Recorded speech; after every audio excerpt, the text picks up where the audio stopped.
Alam nyo ba na hindi kayo ini-ignore ng isang lalaki nang dahil lang busy siya? Ini-ignore ka niya dahil may dahilan. Hindi pwedeng walang dahilan. Kapag tumahimik ang lalaki, hindi nagre-reply sa'yo at parang bigla ka na lang nawala sa mundo niya, bigla ka na lang iniwan sa ere, ano nga ba talaga ang nasa isip nila? Ang tanong, masaya ka ba sa ganitong trato sa'yo nung lalaki?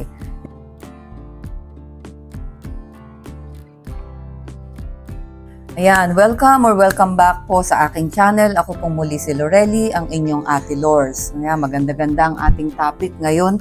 Ang topic natin yung bakit nga ba may mga lalaki or may siguro naranasan nyo na yan, may time na talagang ini-ignore kayo nung lalaki, binabaliwala kayo nung siguro boyfriend nyo na. Diba? Or nagliligawan pa lang kayo, biglang in-ignore ka na. Or kayo na. Tapos bigla kang nakaramdam na bakit kaya ako ini-ignore nito, hindi ako pinapansin. Diba? Kapag ini-ignore ka ng lalaki, hindi ito simpleng busy lang siya. May malalim na explanation ang psychology sa likod ng mga behavior na ito. Mula sa emotional shutdown, lack of interest, tapos yung hanggang sa manipulation. Sa video na ito ay pag-uusapan natin kung bakit ka ini-ignore, ano ang iniisip ng lalaki, anong iniisip niya, kailan sila dapat intindihin, at syempre, kailan ka dapat tumigil. So yan ang layunin ng ating topic ngayon na sa video na ito. Tulungan kayong magkaroon ng clarity, ng emotional awareness at ng self-respect sa relasyon ninyo. Kaya sa video na to, alamin natin ang totoong psychology behind sa pag-i-ignore ng lalaki sa isang babae para hindi ka mag-overthink at mas malinaw mong makita kung saan ka talaga lalagay or lulugar sa iyong relasyon. Okay, so simulan na natin. Meron tayong 7. Okay, yung choice niya yung pag-ignore sa'yo.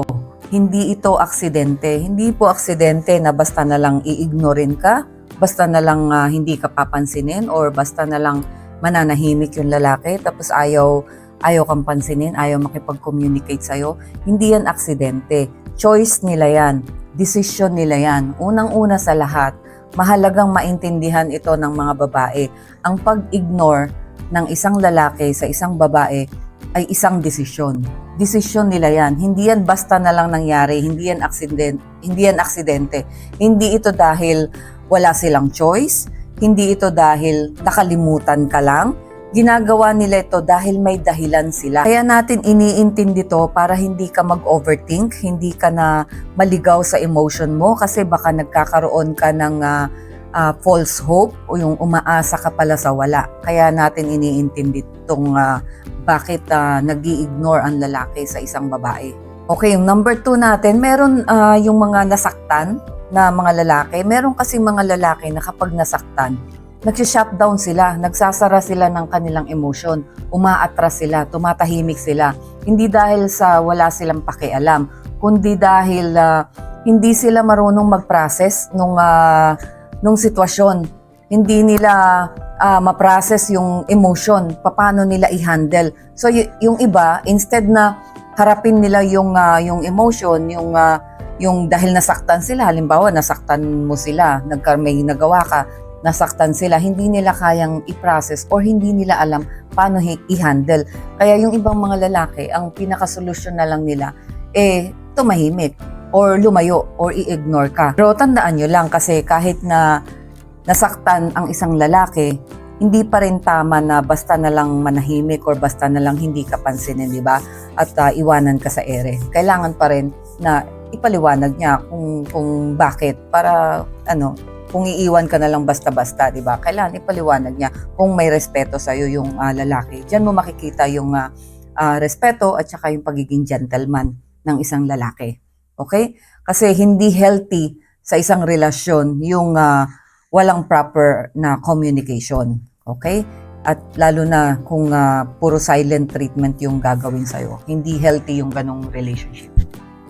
Okay, yung pangatlo natin, ito na yung pinakamasakit sa lahat. Hindi siya seryoso sa'yo.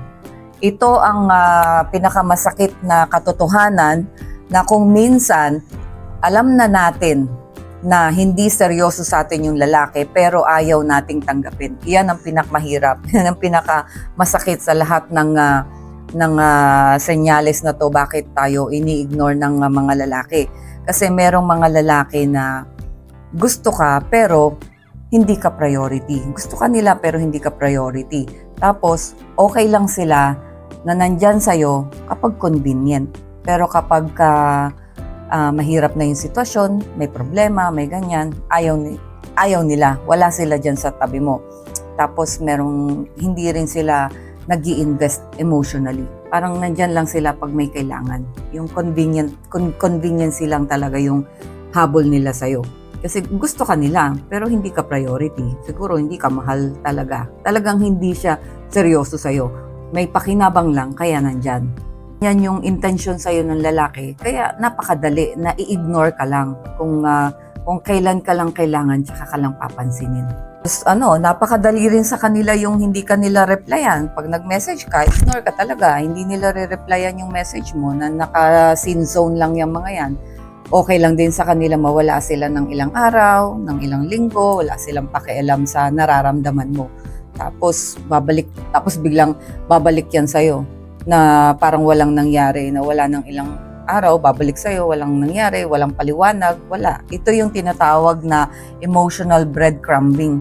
Yung pinapakain ka ng kaunting attention para lang magstay ka. Diba parang yung breadcrumbs, mga maliliit lang yan. Ganun lang yung pinapakain sa'yo, konti-konti, para magstay ka lang. Dahil ayaw ka rin nilang mawala. Hindi ka nila priority, pero hindi ka talaga nila gusto, pero ayaw ka naman nilang mawala. Unlike yung talagang papakainin ka ng full bread, yung buong bread ang papakain sa'yo, ibig sabihin, buong buo yung attention nila sa'yo. Samantalang kung breadcrumbs, kaya tinawag na emotional breadcrumbing kasi ang papakain sa'yo talagang butil-butil lang. Konti-konting attention lang yung ibibigay sa'yo para lang magstay ka. Tapos yung number 4 naman natin, meron namang mga lalaki na ginagamit lang talaga yung pag-i-ignore sa'yo para i-trigger ka kasi talagang sinasadya nila na i-ignore ka para magalit ka, mainis ka, masaktan ka, or maghabol ka. Kasi ang psychology behind that, kapag ikaw ang naghahabol, sila ang may control. Ikaw ang naghahabol, so nakokontrol nila, nakokontrol ka. Kaya nga, di ba, dun sa mga previous video natin, meron tayong mga tip dun na huwag mong habulin. Huwag mong habulin. Kasi the moment na humahabol tayo dun sa lalaki, mas lalong napipil nila na sila ang may control. Sila ang may control sa relationship or sila ang may control sa'yo. Okay? Ito ang tinatawag na emotional manipulation. Manipulation din dito. Hindi na to pagmamahal. Minamanipula ka na nila sa gusto nilang mangyari. Kasi kung saan sila maligaya at kung ano lang yung gusto nila, doon ka lang nila pagagalawin. Gagawin niya yung i-ignore ka or kunwari tampo-tampo, silent treatment, di ba? Tapos hindi magpapakita para habol-habulin mo sila. So doon nakikita nila yung power. Nararamdaman nila yung power. So nasasatisfy sila sa ganun na parang ako ang nasusunod. Ako ang may control sa relasyon na to. Okay, yung panglima natin na dahilan bakit ka ini-ignore ng lalaki, yung iniiwasan niya yung responsibilidad. Maraming lalaking ganun. Hindi lahat, pero may mga lalaki na ayaw nila ng responsibilidad. Nandiyan na yung iniiwasan nila yung kapag nagtatanong ka ng tungkol sa commitment, diba? Yung tungkol sa future ng relasyon ninyo, tungkol sa mga issue, yung may mga gusto kang itanong, iwas yan.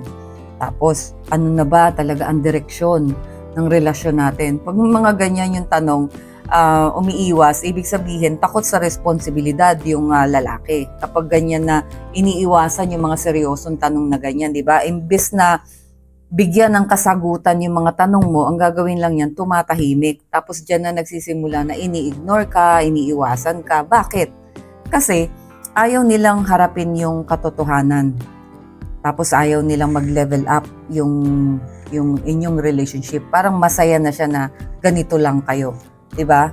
Ayaw niyang magkaroon ng pananagutan. Or kaya naman, hindi pa siya handa. Talagang hindi pa siya handa. So, mas madali na lang na manahimik or i-ignore ka kesa magsabi ng totoo. So, hindi nila kayang sabihin yung totoo. Kaya, ganun na lang ginagawa nila, ini-ignore ka na lang or mananahimik na lang sila or lalayo na lang sila kasi hindi sila sigurado sa isasagot sa'yo eh. So, kaysa sagutin ka, tahimik na lang, ignore na lang kita. Ganun yung ibang mga lalaki. So, isa yan sa mga rason. Okay, yung pang-anim natin, minsan talaga namang busy lang sila, kaya ka ini-ignore. Pero syempre, may limitasyon yung katwiran na busy lang ako, di ba? Talaga namang may pagkakataon na busy yan sa trabaho, may problema, may emergency.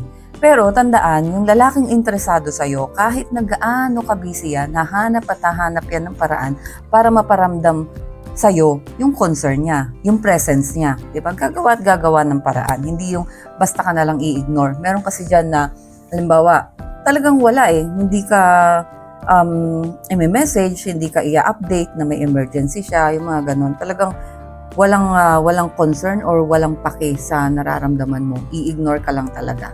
So, busy is understandable. Okay, naunawaan natin yan kung busy. Pero yung consistent silence is a message. For me, kapag consistent yung pagiging silent or pag-ignore sa'yo ng lalaki, merong message yan na gustong iparating sa'yo na sana naiintindihan mo kung ano yung message. Kasi mahirap din minsan parang dahil sa atin tayong mga babae minsan dahil sa pagmamahal natin, nagbubulag-bulagan tayo. May message na, nakuha mo na yung message, nagigets mo na talagang pinaparamdam sa'yo, kaya kanya ini-ignore kasi ayoko sa'yo. Ikaw naman, alam mo na yun yung message, pero ayaw mong tanggapin. Ginagawan mo ng mga katwiran, hindi, busy lang yan, hindi, ganyan talaga yan, ganyan talaga ugali niyan, kilala ko na yan. Pero deep inside, alam mo na kaya ka ini-ignore ay nagsisend siya ng message sa'yo indirectly na ayoko sa'yo. Pero ayaw mong tanggapin. Pero sana, I hope, kayong mga kababaihan, kapag ganon, analyze nyo mabuti and then, syempre, irespeto nyo rin yung inyong sarili. Irespeto nyo yung inyong mga nararamdaman para mas lalong tumaas yung value ninyo sa lalaki. Actually, kasi pagka ganyan, lumalabas, wala ka ring respeto sa sarili mo kasi alam mo na inaayawan ka ng lalaki pero andyan ka pa rin, nagsusumiksik ka pa rin, ginagawan mo pa rin ng katwiran, nakikita ng lalaki yon, mas lalong hindi ka i-value ng lalaki kasi kung ikaw nga hindi mo binavalue yung sarili mo, so paano siya? Paano ka pa niya i-value kung ikaw nga ang baba ng tingin mo sa sarili mo? Pumapayag ka na option ka lang, pumapayag ka na ganito ka lang. So, nakikita yun ng lalaki, so okay lang din sa kanya na ganun lang yung ibigay sa'yo. Kasi kung ikaw mismo, payag ka na ganun lang yung binibigay mo sa sarili mo. Kaya sana yung mga babae, palagi yung intindihin or palagi yung itaas yung inyong sarili, yung inyong value, yung respeto nyo sa sarili nyo at yung pagmamahal nyo sa sarili nyo. Ayan, yung number 7, pinaka-last at pinaka-importante. Ang tanong, masaya ka ba sa ganitong trato sa'yo nung lalaki? Yung ini-ignore ka lang, tapos biglang sumusulpot, biglang wala, biglang i-ignore ka, yung mga, di ba? Sa dulo ng lahat-lahat ng pinag-usapan natin, yung lahat, i-analyze mo yan, ito yung tanong na hindi mo dapat iwasan. Gusto mo bang magmahal ng taong kaya kang baliwalain? Kaya mo bang magmahal ng taong ini-ignore ka? Diba? Anong sagot nyo? You can comment down below. Paki-comment nyo po sa baba. Kaya mo ba na magmahal ng isang tao na ini-ignore ka lang, kaya kang baliwalain, kaya kang ignoren? Pa-comment na lang po sa baba. Pakilagay na rin kung taga saan kayo para makilala ko naman kayo. Thank you. Tuloy natin. Kasi alam nyo, yung lalaking talagang may concern sa'yo or talagang mahal ka, hindi ka iiwanan yan sa confusion, yung nalilito ka kung ano ba talaga yung siya, kung talaga may gusto ba sa'yo. Hindi ka dapat nalilito. Tapos, hindi ka dapat sina-silent treatment, di ba? Hindi ka ginagawang option lang. Ayan, so natapos na natin yung 7 dahilan kung bakit ini-ignore ng lalaki ang isang babae. Ayan, so sana may natutunan kayo sa ating napag-usapan. Minsan, hindi mo kasi kailangan ng explanation mula sa kanya, mula dun sa lalaki kung bakit ka ini-ignore. Sapat na yung action. May pattern kasi yung action yan para malaman mo ang katotohanan. At for sure, nararamdaman mo yan kung bakit ka ini-ignore ng lalaki. Ang kadalasan lang talaga sa atin, ginagawa natin ng rason dahil gusto natin yung lalaki, dahil mahal natin. Kahit na nakikita na natin yung katotohanan, nagbubulag-bulagan tayo dahil sa pagmamahal.